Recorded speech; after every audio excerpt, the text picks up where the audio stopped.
예, 우리 옆에 계신 분과 또 인사하겠습니다. 주님의 이름으로 사랑합니다.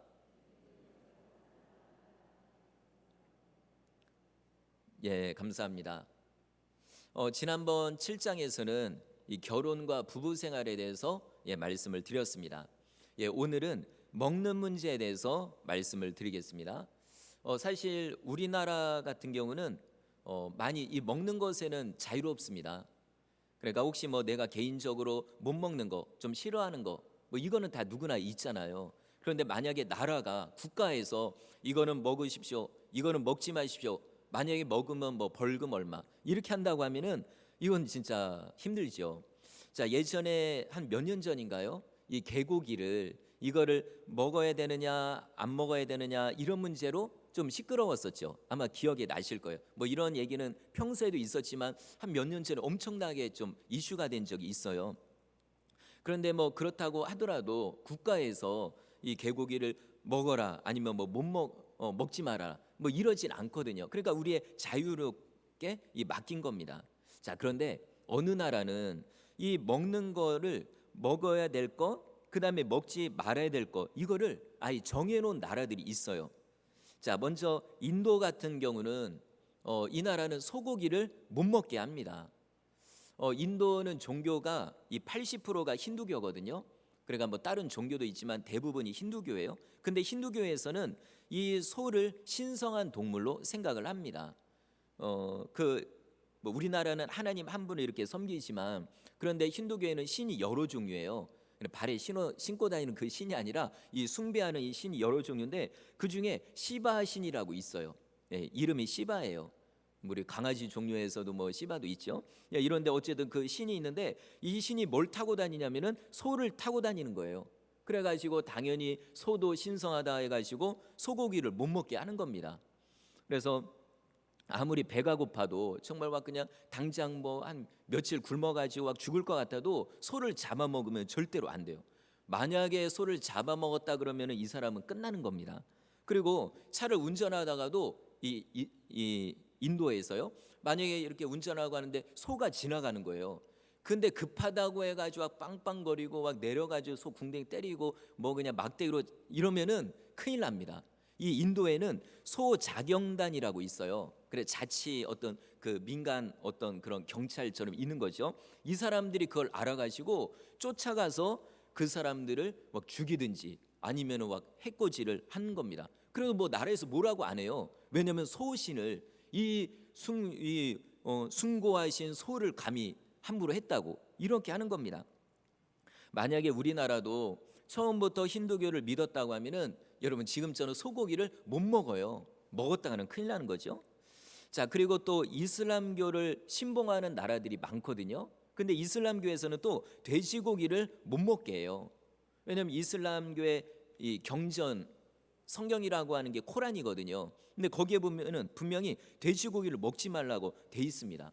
그리고 이슬람교는 이 또 규율이 엄청나요. 그러니까 힌두교, 이슬람교 뭐 엄청나거든요. 근데 거기서도 만약에 이 규율을 어기고 돼지고기를 먹었다가는 쥐도새도 모르게 죽게 됩니다. 그러니까 만약에 우리나라도 이 처음부터 이슬람교를 믿었다고 하면요, 지금처럼 삼겹살, 뭐 돼지, 수육 뭐 이런 거를 못 먹는 거예요. 그러니까 이렇게 저렇게 막 못 먹게 되는 거죠. 자, 이런 걸 보면은 참 우리나라는 이 먹는 거에 자유롭다는 게 이렇게 귀한 거죠. 뭐 종교에 있어서도 자유롭잖아요.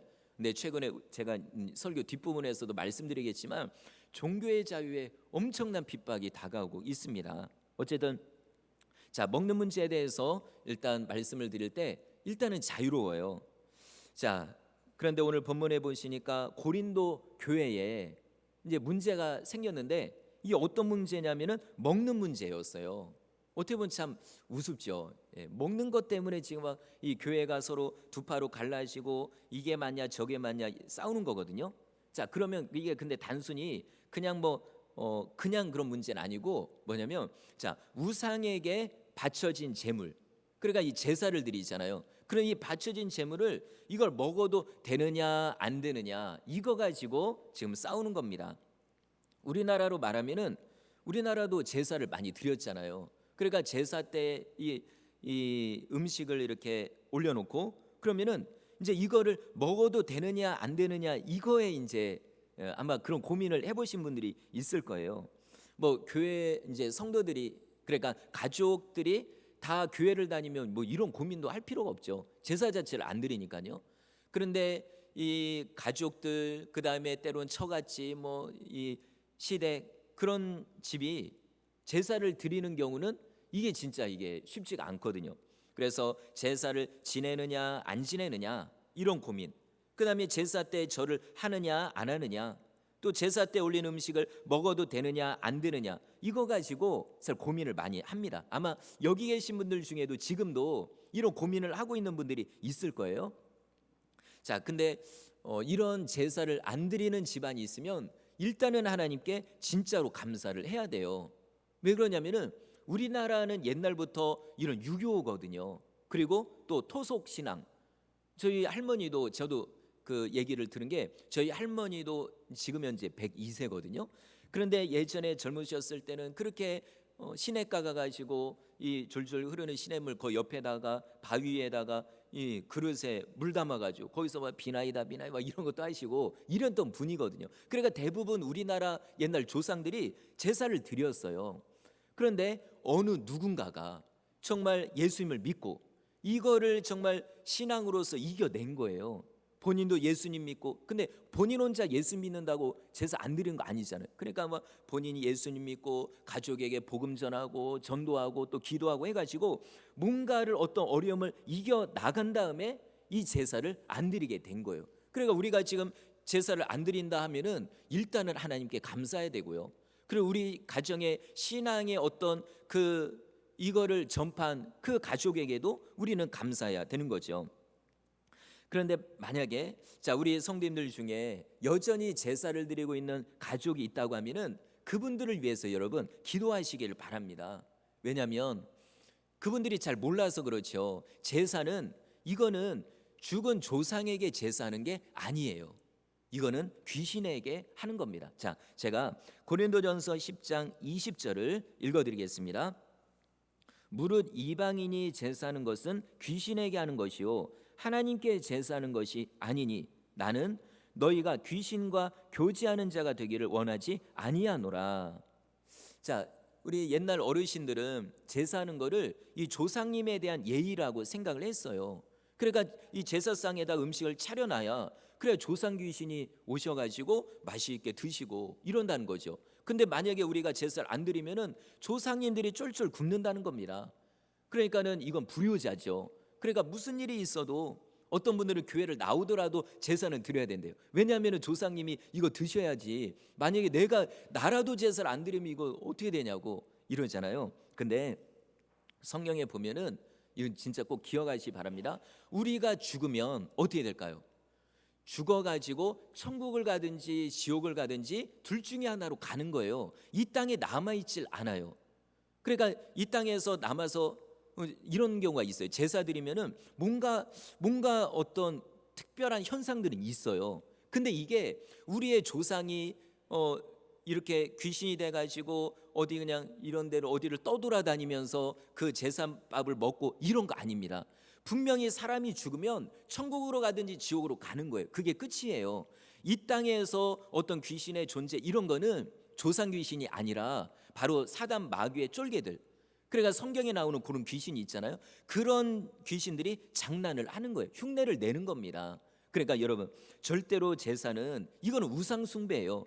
분명히 성경에 보면은 그렇게 제사하지 말라고 했기 때문에 혹시 지금까지 제사를 드린 분이 계시면 이제부터는 하지 마시고요. 그리고 가족 중에 그런 분이 계시면 여러분 기도로서 그분들이 이제는 예수님을 믿도록 기도하시길 바랍니다.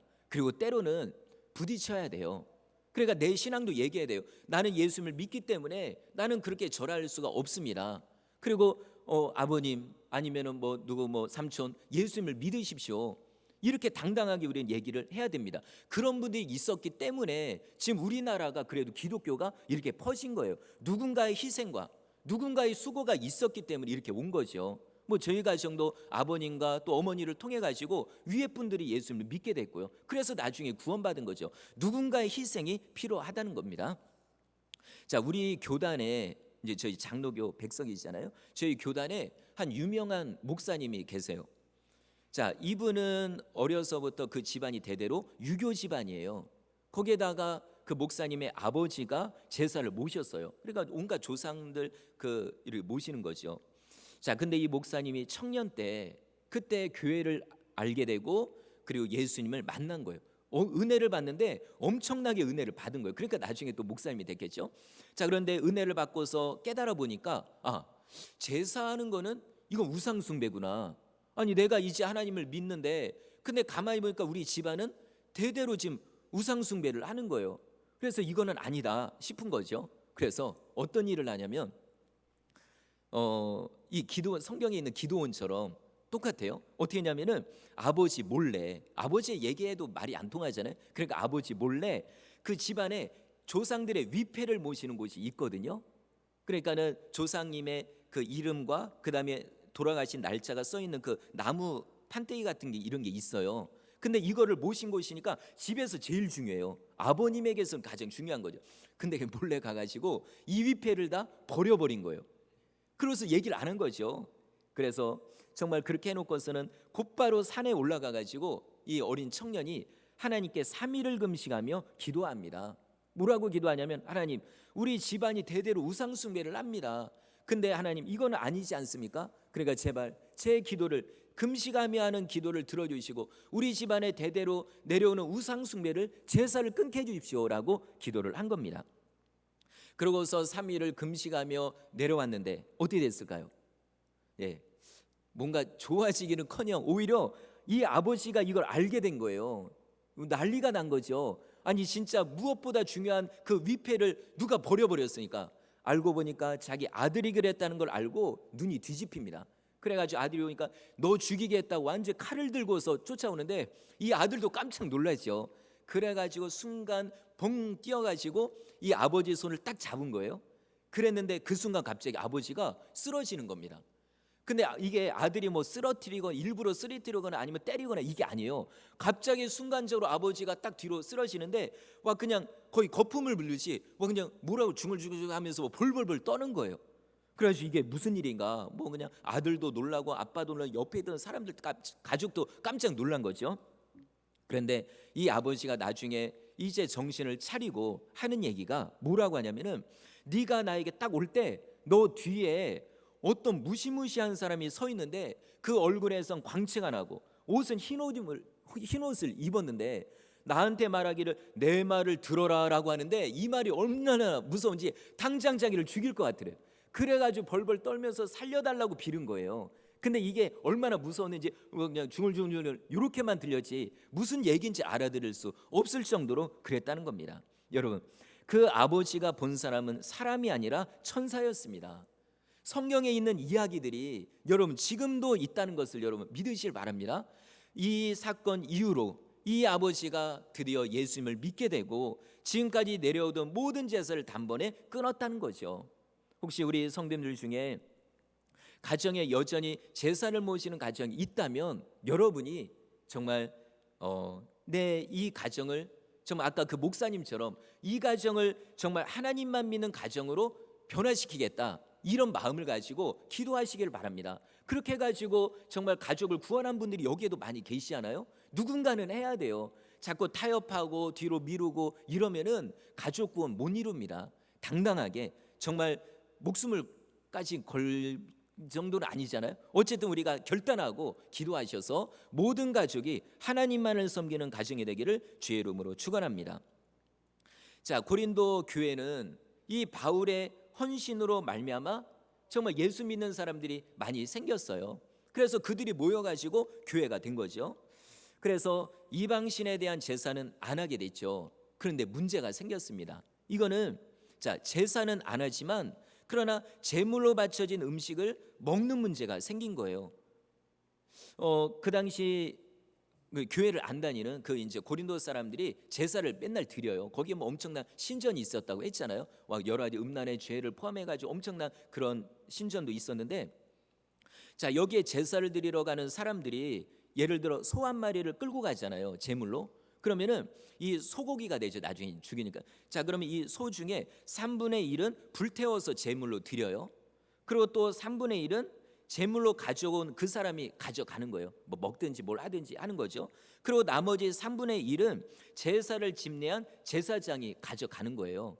그래서 이제 고기는 먹는 거죠. 그런데 이게 제물이 많다 보면은 또 다 먹을 수가 없잖아요. 그럼 이걸 어떻게 하냐면은 시장에다가 파는 겁니다. 그래서 일부 수익을 가져가는 거죠. 근데 이게 이상한 게 아니라 뭐 불법 이게 아니라 그냥 당연한 거예요. 그럼 또 그 고린도 사람들은 시장에서 고기를 사 먹을 때 당연히 생각했어요. 아, 이거는 제사 때 드리고 남은 그런 고기구나. 이거 다 그렇게 똑같이 생각했죠. 아무 문제가 없었습니다. 그런데 문제는 바로 기독교인들이에요. 그러니까 이제 고민이 되죠.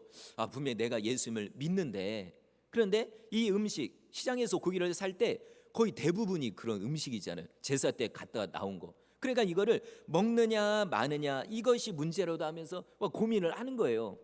그렇다고 이거를 일일이 물어볼 수도 없잖아요. 그냥 시장 상인에게 이거 제사 드리고 나온 건가요?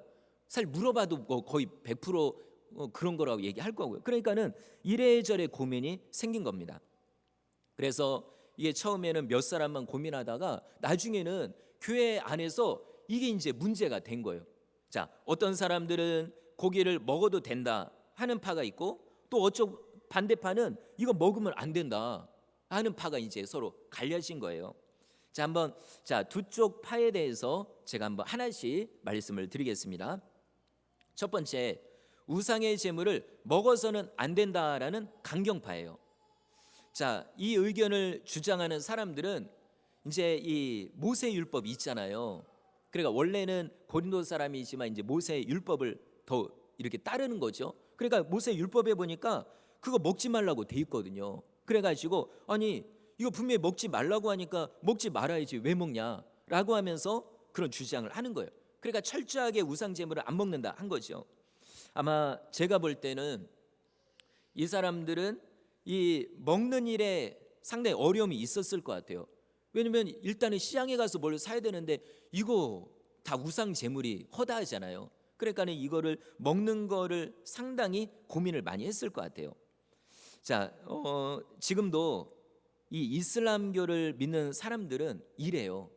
정말 이게 아무거나 먹는 게 아니라 딱 먹을 수 있는 거, 그 다음에 먹어서는 안 되는 게 정해져 있어요. 아까 말씀드린 것처럼 돼지고기는 일단 무조건 먹으면 안 되고요. 자, 이제 먹을 게 이렇게 구분이 돼 있는데, 제가 몇 년 전에 뷔페 식당에 갔거든요. 뷔페 식당 가면 먹을 게 널려 있잖아요. 진짜 처음에 가면 흥분을 하죠. 야, 그냥 오늘 있는 거 다 먹어야지. 근데 사실 먹고 보면 별로 몇 가지 먹지도 못하는데 어쨌든 좋잖아요. 그런데 거기에 딱 테이블 옆에 테이블을 보니까 외국인들이 와 있더라고요. 근데 보니까는 사장님을 따라서 이제는 한국 그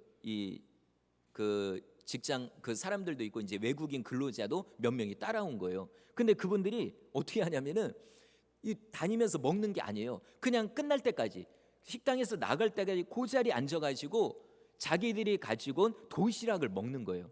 아니 여러분, 뷔페 식당에 왔으면 그걸 먹어야 되잖아요. 근데 그걸 안 먹고 자기들이 싸가지고 온 도시락만 먹는 거예요. 이들이 누구냐면은 무슬림들이에요. 이슬람을 믿는 사람들, 그들을 무슬림이라고 하잖아요. 그들은 함부로 아무거나 못 먹어요. 왜냐하면 율법에서 못 먹게 하는 그런 게 있기 때문에요. 자, 이 무슬림들이 먹는 음식, 이거를 인증을 딱 하는 표가 있어요. 이걸 뭐라고 하냐면은 할랄 음식이라고 해요. 할랄 식품. 네. 한번 이거는 이제 나중에도 얘기 나오니까는 잘 들어보세요. 할랄 음식이거든요. 자, 예를 들어서 소를 잡을 때 이제 소를 도축해서 먹어야 되잖아요. 근데 이때 그냥 잡는 게 아니라 우리로 말하면 이제 목사죠. 와가지고 거기서 집례를 해야 돼요. 소를 죽일 때 집례를 해야 됩니다. 그래서 이 알라 신의 이름으로 기도를 하고요. 그리고 이 소를 죽일 때도 방향이 있어 일정해요. 그러니까는 이게 뭐 몇천 킬로 뭐 다른 나라에 이렇게 멀리 떨어져 있어도 그들만의 성전이 있잖아요. 메카라고 하잖아요. 그들의 성전, 그 방향을 향해서 소의 얼굴이 그쪽으로 향해야 돼요. 막 그냥 뒤로 거꾸로 있는 상태에서 죽이면은 그 소를 못 먹어요. 버려야 돼요. 그러니까는 그 소의 머리가 이 메카를 향한 방향에 있어야 되고요. 그리고 또 소를 딱 죽였잖아요.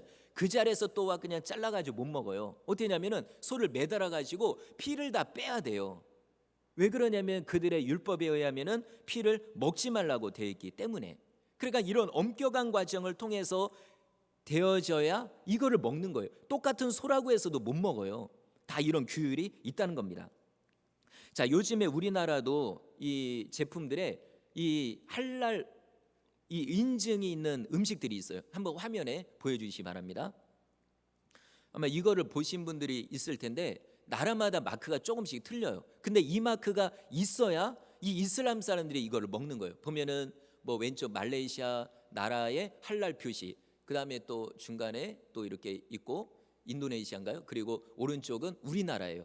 그러니까 예전에 이런 게 별로 없었는데 요즘에는 이슬람 사람들이 워낙 강하다 보니까 이 사람들에게 음식을 수출하기 위해서 저는 마크를 받는 거예요. 근데 중요한 게 있어요. 이거는 그냥 뭐 도장 꽝 찍는다고 되는 게 아니라 아까 말씀드린 것처럼 이슬람 제사장들이 와가지고 엄격하게 이거를 거쳐야 돼요. 그러니까 알라 신께 제사 드리고부터 해가지고 예를 들어 라면을 하나 만들더라도 여기에 스프에 엄청난 종류가 들어가잖아요. 여기에 소고기로 인한 그 일부 그런 게 있어요. 조미료가. 그럼 이것도 그냥 되는 게 아니에요. 다 이 알라신을 섬기는 제사장들에 의해서 기도하고 이런 과정을 겪어요. 이런 걸 지금 우리나라도 유명한 제품들이 유명한 회사들이 하고 있어요. 물론 이거를 먹느냐 안 먹느냐는 뭐 오늘 중요한 말씀의 그 포인트가 되지만은 그렇게 의미는 없습니다. 그런데 중요한 거는 자, 이런 이슬람 어떤 할랄 음식을 우리가 사게 되면은 이 중에 수익금의 일부가 어디로 가냐면 이슬람 단체로 가는 거예요. 이슬람 단체 여러분 무섭습니다. 이거는 그럼 거기에 돈이 들어가면 그들이 포교 활동을 해요. 그래가지고 지금도 유럽이 어젠가의 뉴스에도 보니까는 그 유명한 대성당 완전히 진짜 몇백 년의 역사가 있는 그 성당도 이슬람에 넘어갔어요. 이런 일들이 왜 가능하냐면은 이슬람이 엄청난 그 재력, 돈을 가지고 유혹을 해요. 그리고 결혼 마음대로 해라. 그래서 일부 다처제도 막 얘기하고 엄청난 빠질 만한 게 많으니까 그러니까 거기에 유럽 사람들도 기독교의 국가들도 넘어가요. 이게 서서히 우리나라로 오는 겁니다. 우리도 그런 제품을 사면 어떻게 될까요? 그 돈이 이슬람 단체로 들어가고 그로 인해서 이슬람 포교 활동이 되는 거예요. 간접적으로 우리가 그들을 도와주는 꼴이 되는 겁니다. 음식 자체는 문제가 안 되지만 이걸로 인해서 이슬람을 도와주는 꼴이 된다는 걸 여러분 꼭 기억하시기를 바랍니다. 자, 이제 또 이제 반대편. 자, 우상 제물을 먹어도 된다는 학파예요. 이들은 뭔가 좀 자유로운 거죠. 그래서 자, 이들이 하는 얘기가 주장하는 게 이제 두 가지 근거가 있어요. 첫 번째로는 아니 우상 자체는 이거 아무것도 아니다. 뭐 나무로 만들었다고 해도 이거 나무이지 이게 뭐 신이냐. 우리의 신은 하나님밖에 없는데 이런 거는 우상은 이건 아무것도 아니지. 그러면 우상에게 바치는 제물도 아무것도 아니니까 그건 뭐 마음껏 먹어도 되지 않느냐. 뭐 바쳐졌다고 해서 그게 뭐가 뭐 갑자기 고기와 성분이 바뀌어지고 이런 건 아니니까 그러니까 먹어도 된다 이런 얘기예요. 자, 그리고 또 그들이 주장하는 근거는 또 하나가 뭐냐면 음식은 이거는 하나님께서 주신 거니까 아니 다 우리 먹으라고 주신 거지 뭐 이건 못 먹고 이건 먹고 그런 거 없다. 무조건 먹어라. 뭐 소고기가 됐든 돼지고기가 됐든 무조건 먹어라 이런 거예요. 자, 여기에 디모데전서 4장 3절과 4절이 이 이야기를 뒷받침합니다. 자, 뭐라고 되냐면은 혼인을 금하고 어떤 음식물은 먹지 말라고 할 터이나 음식물은 하나님이 지으신 바니 믿는 자들과 진리를 아는 자들이 감사함으로 받을 것이니라. 하나님께서 지으신 모든 것이 선함에 감사함으로 받으면 버릴 것이 없나니 이렇게 돼 있어요. 그러니까는 그냥 먹으라는 겁니다. 마음껏 먹으라는 거죠. 자, 이제 두 가지 이야기를 제가 드렸는데 자, 우리 성도님들이 한번 판단해 보세요. 어떤 게 맞을까요? 그러니까 내가 지금 2000년 전에 고린도 성도다라고 생각하시고 어떤 게 맞나 한번 생각해 보세요. 1번 우상의 제물을 먹어서는 안 된다. 강경하게 나올 것인가? 아니면 2번 아니 모든 음식은 괜찮으니까 이거 먹어도 뭐 우상 제물 제사 때 나오는 음식도 그냥 없어서 못 먹지 주면 다 먹어라. 자, 두 가지 중에 어떤 건가요? 자, 속으로만 생각하세요. 예, 왜냐하면은 결론이 조금 다르기 때문입니다. 자, 한마디로 말씀드리면 바울이 얘기한 거예요. 뭐냐면은 어떤 게 맞냐 틀리다 문제가 아니라는 거예요. 오히려 이 문제를 가지고 서로 다투고 싸우는 그 자체가 문제라는 겁니다. 이게 바로 오늘 말씀의 핵심이에요. 뭐냐면은 아니 먹어도 된다고 생각하면 먹으라는 거죠. 그리고 이건 안 먹어야 된다 생각하면 먹지 말라는 거예요. 그거 가지고 서로 다툴 필요는 없다는 겁니다. 그러니까 음식이 문제가 아니고 그걸 가지고 서로 싸우는 그 자체가 문제라는 겁니다. 이게 오늘 말씀의 핵심이에요. 그래서 사도 바울이 하는 얘기는 자, 이제부터는 내 주장, 자기 주장만 가지고 고집하지 말고 상대방 입장에서도 생각하라는 거죠. 그래서 상대방 입장에서 생각하면 서로 먹는 거 가지고 싸울 일은 없다는 겁니다. 자, 그러면 다시 한번 적용하겠습니다. 먼저 우상의 제물을 안 먹는 사람, 그 사람은 앞으로 어떤 생각을 가져야 되냐면은 우상 제물 먹는 사람 보고 정죄하지 말라는 거예요. 네. 그러니까는 모세 율법이 이게 사실 유대인들에게만 적용되잖아요. 왜냐하면 모세 율법은 유대인들이 잘 알지 이방 사람들은 몰라요. 고린도 사람들도 사실 잘 모르거든요. 그렇기 때문에 이걸 가지고 이방인들에게 무조건 적용할 필요는 없다는 거죠. 근데 만약에 모세 율법을 만약에 이방인들에게 적용한다면 우리에게도 적용해야 돼요. 그럼 어떻게 되냐면 여러분 오늘부터 돼지고기를 먹어서는 안 되는 거예요. 왜냐하면 자, 신명기 14장 8절입니다. 돼지는 굽은 갈라졌으나 새김질을 못함으로 너희에게 부정하니 너희는 이런 것의 고기를 먹지 말 것이며 그 사체도 만지지 말 것이니라. 그러니까 율법대로 한다고 하면요 오늘부터 고기 끊어야 돼. 돼지고기. 그럼 절대로 먹으면 안 되는 거죠. 그러면 또 어떤 문제가 생기냐면은 순대도 먹으면 안 돼요. 우리 성도님들 중에 순대 좋아하시는 분들 계시잖아요. 네. 그런데 순대도 먹으면 안 돼요. 왜 그러냐면 율법에 레위기 7장 26절입니다. 너희가 사는 모든 곳에서 새나 짐승의 피나 무슨 피든지 먹지 말라 이렇게 돼 있거든요. 그러니까 이 율법대로 하면은 그럼 우리는 순대도 먹으면 안 되는 거예요. 그런데 감사한 건 이 모세 율법이 모든 사람에게 적용되는 건 아니라는 거죠. 다만 예수님 믿고 구원받는 이런 근본적인 거 이런 거는 우리가 타협할 수 없지만 나머지 것들은 충분히 시대적인 상황과 그 다음에 어떤 나라의 민족적인 어떤 특색과 이런 거에 의해 가지고 충분히 우리가 이렇게 조율할 수 있다는 겁니다. 자, 그 다음에 또 우상 제물을 먹는 사람도 조심하라는 거예요.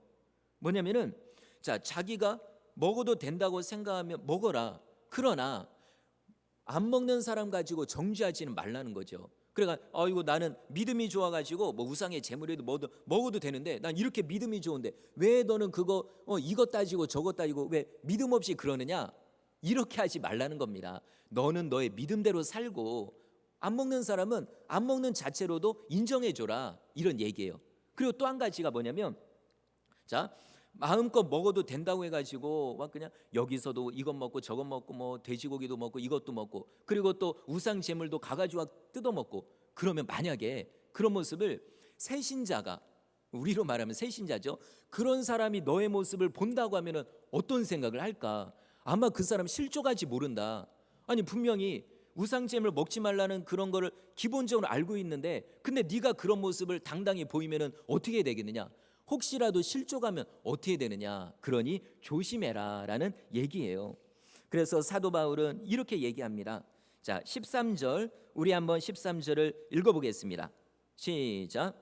그러므로 만일 음식이 내 영제를 실족하게 한다면 나는 영원히 고기를 먹지 아니하여 내 영제를 실족하지 않게 하리라. 아멘. 사도 바울은 정말로 대단하죠. 나도 나름대로 내 생각이 있다. 어떻게 보면 사도 바울은 먹어도 된다는 생각 같아요. 왜냐하면 이방인들 맨날 거기 다니며 복음을 전하니까는 뭐 여기서 저것 따지고 이것 따지고 그럴 겨를이 없어요. 맨날 굶기도 하고 했으니까요. 그러나 만약에 내가 그런 거를 막 먹음으로 인해서 누군가가 나의 모습을 보고 실족한다면 나는 평생에 그런 거 안 먹겠다 이 얘기예요. 우상에게 바쳐진 제물 먹어도 된다. 그러나 내가 먹고 있는 모습을 보고 누군가 실족한다면 나는 평생에 그 고기 안 먹겠다, 이 얘기입니다. 그러니까 우리에게도 요구하는 게 바로 이거예요. 이걸 먹느냐 마느냐 이 문제가 아니라 바로 다른 사람 입장에서 생각을 하는 거죠. 자, 이제 우리도 적용한다고 하면은 이런 경험을 할 때가 많아요. 사실 뭐 우상제물이나 음식 가지고 하는 거는 별로 없어요, 요즘에는. 그러나 사소한 것, 또 다른 것, 이런 것 때문에 갈등할 때가 사실 많이 있다는 거죠. 나는 나름대로 옳다고 생각해요. 근데 이걸 가지고 상대방에게 강요함으로 인해 가지고 상대방이 실족할 수도 있다는 겁니다. 이거 뭐 저도 그런 경우도 또 있고요. 그렇기 때문에 이런 때는 서로 사소한 거 가지고 싸우지 말고 서로 용납하라. 자, 오늘 1절입니다. 우리 한번 1절을 읽어보겠습니다. 시작. 우상의 제물에 대하여는 우리가 다 지식이 있는 줄을 아나 지식은 교만하게 하며 사랑은 덕을 세우나니. 아멘. 그죠? 우리가 뭘 알고 있다고 교만하지 말고 오히려 그냥 내 지식을 내려놓으라는 거죠. 그러면서 서로 이해해주고 사랑해야 이게 교회의 덕을 세운다는 겁니다. 근데 만약에 내 주장이 옳다고 해서 서로 싸우고 다투고 막 치고받고 이러면은 그러면 덕이 안 된다는 거죠. 그러면 근본적으로 누가 옳으냐? 이거는 안 따져요. 오히려 싸우는 자체만 보고서도 문제가 된다는 겁니다. 그러니 그런 것 가지고 다투지 말아라. 이게 오늘의 말씀의 포인트죠. 자, 그리고 마지막으로 하나 말씀드릴 건, 자, 이제 사소한 것 가지고는 이건 싸우지 말고 그 대신 우리가 진짜로 마음을 같이 해서 똘똘 뭉쳐가지고 싸워야 될 게 있다, 이겁니다. 이거는 절대로 타협하면 안 돼요. 자, 요즘에 가장 기독교 내에서 이슈가 되는 게 뭐냐면 차별금지법입니다. 이거 여러분 꼭 아셔야 되기 때문에 이거 말씀드리고 마치겠습니다. 차별금지법이라는 거는, 이거는 의도는 좋아요. 남자, 여자, 뭐 그다음에 뭐 외국인, 한국인, 그다음에 뭐 나이 많은 사람, 적은 사람, 뭐 이런 거 차별하지 말자. 차별은 금지해야 된다. 이게 법이거든요. 그런데 이 안에 함정이 있습니다. 특히 우리 기독교인들에게 엄청난 함정이 있어요. 저는 표현하기를 마치 이거는 일제시대의 신사참배와 같은 거예요.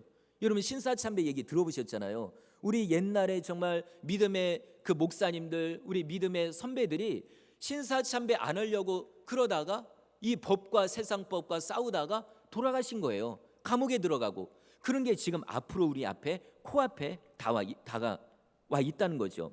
자, 여기에 보면은 차별하지 말라는 건데 종교도 차별하지 말라는 거예요. 그러니까 이거에 의하면은, 자, 우리 기독교는 뭐예요? 예수님을 믿음으로 구원받는다는 게 이게 기본이거든요. 근데 만약에 예수님뿐만 아니라 아니 부처님 믿어도 구원받고 그다음에 알라신 믿어도 구원받지 왜 교회에서는 예수님만 믿어야 구원받는다고 얘기하냐? 이건 차별이다 해가지고 누군가가 신고를 하면은 저는 잡혀 들어가게 되는 겁니다. 이거 그동안에 몇 번 얘기 드렸었잖아요. 근데 이게 법이 되면 이게 처벌이 되는 거예요. 그래서 이게 법이 무서운 겁니다. 그래서 교회 안에서도 이걸 얘기 못해요. 자, 사도행전 4장 12절에 분명하게 얘기하고 있거든요. 다른 이로서는 구원을 받을 수 없나니 천하 사람 중에 구원을 받을 만한 다른 이름을 우리에게 주신 일이 없음이라 하였더라. 그러니까 오직 예수님을 믿어야 구원받아요. 근데 교회에서 제가 이 설교를 했다고 저는 붙잡혀가게 된다는 겁니다. 그리고 저뿐만 아니에요. 우리 성도님들도 이제는 뭐 직장에 있는 동료라든지 아니면 우리 전도대가 나와서 전도하는데 이것도 안 돼요. 이제는 완전히 법으로, 이건 공산당도 아니고 이거를 못하게 되는 거예요. 왜냐하면 누군가가 그러겠죠. 야, 예를 들어서 사장님이 직원한테 우리 교회 가자, 예수님 믿어야 천국 간다 얘기하잖아요. 그럼 직원이 아니 사장님 왜 차별하시냐고, 왜 종교 차별을 하냐고. 아니 분명히 이 부처님 믿어도 되고 알라신 믿어도 되고 그런데 왜 예수 믿어야 천국 가냐고 그런 얘기를 하냐고. 왜 나에게 모욕감을 주냐고. 나 그동안에 불교 열심히 다녔는데. 그러고서 신고하면 걸려 들어가는 거예요. 이게 여러분 외국에선 이미 이게 진행되고 있어요. 이미 차별금지법이 통과가 됐으니까요. 지금 우리나라는 어떤 상태냐면 차별금지법을 이거를 우리나라 국회의원 중에 10명이 이렇게 요청을 했어요. 이게 입법 예고 상태예요. 이게 이제 7월 15일인가요? 요때 이제는 우리 백성들에게 이제는 알려주고 그다음에 어떤 그런 어떤 여론을 들은 다음에 그다음에 의논을 한 다음에 정하는 거예요. 만약에 이때 차별금지법이 정식으로 통과가 되면은 드디어 마치 신사 참배와 같은 일이 생기게 되는 겁니다. 그때는 진짜 여러분 지금처럼 뭐 그냥 조용히 믿음 생활 그렇지 않아요.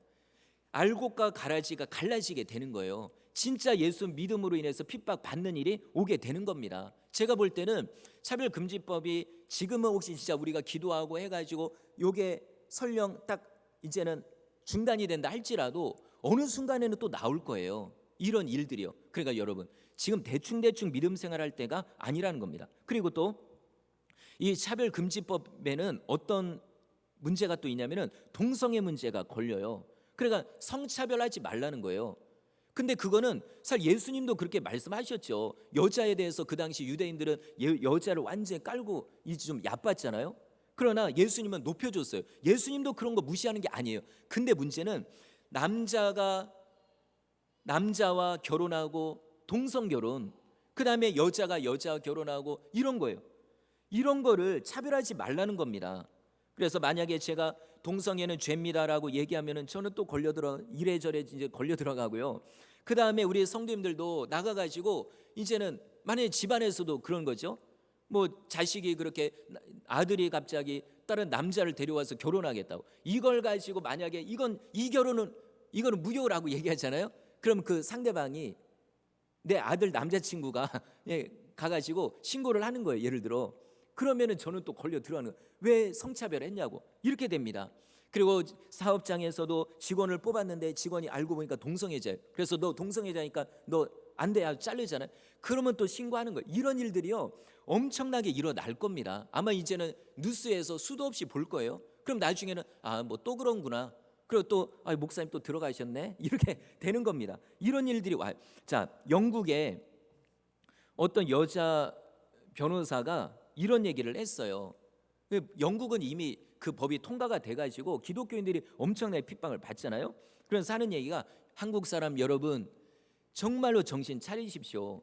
우리나라처럼 차별금지법 이거 통과되면 여러분 큰일 납니다. 그러니 제가 알기로는 새벽 기도를 많이 한다고 하는데 새벽 기도를 다니면서 기도하라고. 아니 여러분 저 그 얘기 듣고 참 재밌더라고요. 우리나라 사람이 새벽 기도 잘한다는 거 어떻게 알고서 그런 얘기를 하더라고요. 새벽 기도를 통해서라도 이 법을 막으라고 이렇게 얘기하는 겁니다. 그리고 얼마 전에 6월 15일이죠. 여기에 어떤 뉴스 어떤 그런 게 인터넷에 떴는데 자 뭐가 떴냐면은 우리나라의 동성애가 예전에는 은밀하게 이루어졌어요. 퀴어 축제 아시잖아요. 동성애 축제. 이것도 예전에는 뒤쪽 동네 조그만 데서 했어요. 근데 어느 순간부터 서울 광장에서 대놓고 한 거예요. 그때서부터 지금 엄청난 문제가 일어났거든요. 이거를 누구라는 사람이 대놓고 그걸 앞장서서 이끌어 갔습니다. 그리고 그 사람이 예전에도 했던 얘기가 우리나라를 아시아 중에서 동성 결혼을 최초로 법으로 인정하는 나라로 내가 만들겠다고 당당하게 얘기했던 사람이 있어요. 그 사람이 우리나라 동성을 완전 드러내놓은 사람이에요. 자, 그런데 그 일부 공무원들이 이거를 보고서 이건 아니다. 아마 기독교인들이 이렇게 한 것 같아요. 그래서 일부 공무원들이 자기 이름 걸고 해가지고 반대 성명을 냈어요. 절대로 서울광장에서 이런 거 퀴어 축제 이거 하면 안 된다고 했거든요. 여러분 결과가 어떻게 했을까요? 이 반대 성명을 낸 공무원들을 오히려 뭐라고 하는 거예요. 너희들 왜 저 성소수자들, 동성애자들에 대해서 왜 인권 침해를 하느냐, 혐오 발언을 하느냐, 너네 잘못됐다. 오히려 이렇게 결론을 내린 겁니다. 이런 일들이 지금도 일어나요. 자, 제가 볼 때 정말 이 시대에 이런 그 공무원들 같은 그런 분들이 필요합니다. 사실 목사인 저는 교회 내에서 이런 얘기를 하잖아요. 어디 세상 나가가지고 하면은 세상 사람들이 뭐라고 할까요? 교회 목사니까 또 저런 얘기 하는구나. 이렇게 그냥 그렇게밖에 생각 안 해요. 그러나 여기 계신 우리 성도님들이 각자 있는 자리에서 당당하게 할 얘기를 하는 거예요. 아까 말씀드린 것처럼 예수 믿어야 구원받습니다. 당당히 얘기할 수 있어야 되고요. 동성애는 죄입니다라고도 당당하게 얘기할 수 있어야 돼요. 지금 이 시대에 다니엘과 같은 사람, 다니엘의 3명의 친구와 같고 그 다음에 에스더와 같은 사람이 필요합니다. 하나님이 지금 원하는 게 이거예요. 이제는 은밀하게 믿음 생활 그때가 아니에요. 이제는 진짜 내가 믿느냐 안 믿느냐 이겁니다. 그래서 이런 믿음을 가지고 정말 우리가 여기저기서, 에스더도 그랬잖아요. 모르드게가 에스더에게 이런 얘기 하잖아요. 야, 우리 유대인들 다 죽게 생겼다.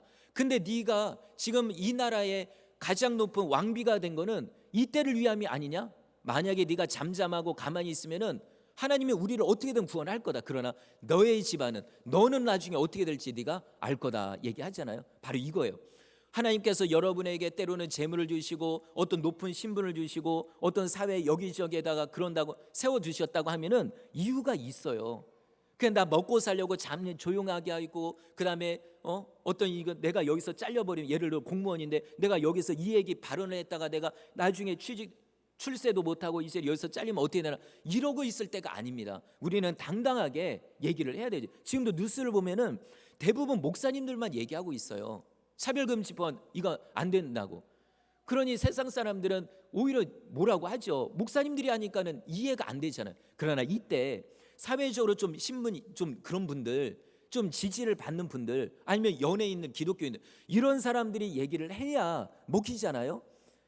자, 정말 이 나라가 이 정도까지 왔습니다. 이제 여러분은 결단하셔야 돼요. 내가 진짜 하나님을 믿는지 아니면 세상과 타협하며 은밀하게 믿음 생활하다가 그렇게 살 건지 여러분 결단하셔야 되는 겁니다. 그래서 어쨌든 오늘 말씀은 그겁니다. 사소한 거 가지고 우리끼리 싸울 때가 아니라는 거예요. 우리의 적은 우리가 아니라 저 악한 어둠의 영, 사단 마귀입니다. 하나님의 말씀을 대적하는 그런 세력이에요. 자, 그래서 정말 오늘부터라도 우리가 이 나라를 위해, 여러분 교회를 위해 기도하시고요.